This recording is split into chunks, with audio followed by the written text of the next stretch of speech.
జై తెలుగుదేశం, జై తెలుగుదేశం, జై తెలుగుదేశం. జోహార్ ఎన్టీఆర్, జోహార్ ఎన్టీఆర్, జోహార్ ఎన్టీఆర్.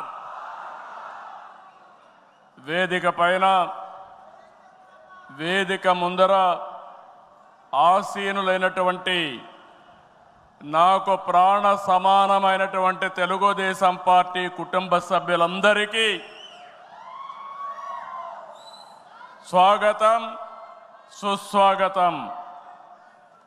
పత్రికా విలేకరులకి మనస్ఫూర్తిగా స్వాగతం.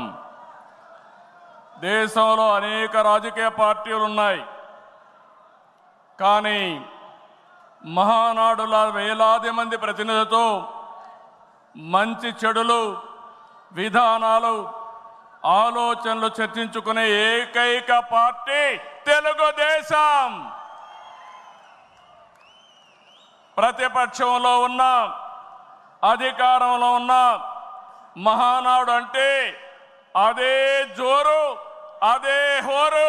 మీ ఉత్సాహం చూస్తే నా మనసు ఉప్పొంగుతా ఉందని చెప్పి తెలియజేస్తున్నా. రాయలసీమలో మహానాడు అంటే తిరుపతిగా ఉండేది. ఇప్పుడు తొలిసారి దేవుని కడపలో, అది కూడా కూటమి ప్రభుత్వం ఏర్పాటైన తర్వాత తొలి మహానాడు కడపలో ఏర్పాటు చేసుకుంటున్నాం. ఈరోజు కడప గడ్డపై జరుగుతున్న ఈ మహానాడు చూస్తే ఎన్నికలై ఏడాది జరుగుతున్నా మీలో ఆ కసి, ఉత్సాహం, ఉద్వేగం ఏమాత్రం తగ్గలేదు. నేను చాలా మహానాడు చూశాను. దగ్గర మనం చూస్తే 34 మహానాడులు మనం జరుపుకున్నాం.